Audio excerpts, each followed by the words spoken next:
Yes, na po ma'am.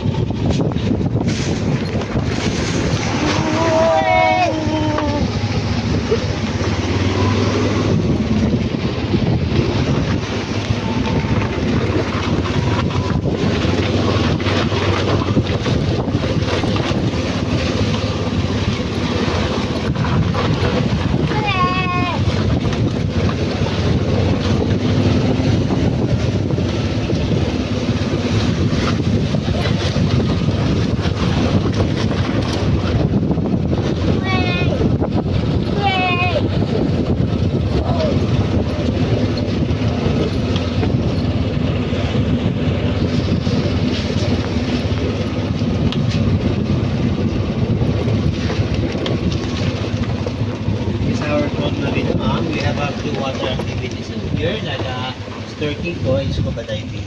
Ah, dito malalim na part na kasi. Pag mga beginner pa lang po tayo, dito po namin sila pero kay snorkeling ma'am. Yes po. After na... Pag malalim doon na sa kabila, sir. Yes po, dito ma'am. Ah, dyan na. Siya po yung video. Yeah, ganda. Rabbit. Baka matagal na naman di makapunta. Okay. Kain ng kain. First picture po natin.